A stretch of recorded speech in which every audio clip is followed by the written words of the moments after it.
Welcome to my channel. இன்றைக்கி ரொம்பவே ஹெல்த்தியான பீட்ரூட் தோசை எப்படி செய்யுதுன்னு பார்க்கலாம் வாங்க. என்னோடய பொண்ணெல்லாம் பீட்ரூட்டெல்லாம் சாப்பிடவே மாட்டாள். வெஜிடபிள் எதுவுமே சாப்பிட மாட்டாள். அவளுக்காக அவள் இப்படியாவது சாப்பிடட்டும்னு சொல்லிட்டு தான் நான் அவளுக்கு இந்த மாதிரி செஞ்சு கொடுக்குறேன். இன்றைக்கி கொஞ்சமாக பீட்ரூட் எடுத்து அதை நல்லா பீல் பண்ணி மிக்சர் ஜாரில் நல்லா அடித்து சாறு மட்டும் கொஞ்சமாக எடுத்துருக்கேன். அது கூடலாம் தோசை மாவை ஆட் பண்ணி தோசை சுட்டு கொடுக்கலான்னு சொல்லிட்டு பேன் நல்லா காஞ்சாச்சு.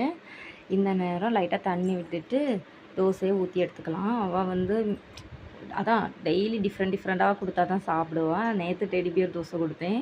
இன்றைக்கி என்னமோ இந்த மினி தோசை கொடுத்தா தான் அவள் சாப்பிடுவாள். ஸோ மினி தோசை விட்டுட்டு அதில் கொஞ்சமாக நெய் ஆட் பண்ணிக்கிடுவேன். ஏன்னா அவள் ரொம்ப லீனாக இருப்பாள். பின்ன நெய் சாப்பிட்றது ரொம்ப நல்லது.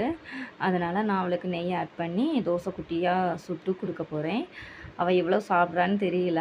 ஆனால் எப்படியும் 3 இந்த குட்டி மினி தோசையிலேயே அவள் கொஞ்சமாக தான் சாப்பிடுவாள்.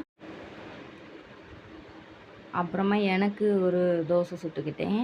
நான் ஒரு தோசை தான் சாப்பிடுவேன். என்னை மாதிரி தான் என் பொண்ணு இருப்பான்னு என்னை வீட்டுக்காரங்க சொல்லுவாங்க. எனக்கும் கொஞ்சமாக நெய் விட்டு தோசை மாற்றி போட்டு எடுத்துக்கிட்டேன். இந்த பீட்ரூட் தோசையில் ப்ளட்டு கவுண்ட் கம்மியாக இருக்கவங்க இந்த மாதிரி பீட்ரூட் தோசை செஞ்சு சாப்பிடுங்க. பீட்ரூட் பிடிக்காதவங்க இந்த மாதிரி தோசையில் சாராக எடுத்து சாப்பிட்டு பாருங்கள். செம்ம டேஸ்ட்டாக இருக்கும்.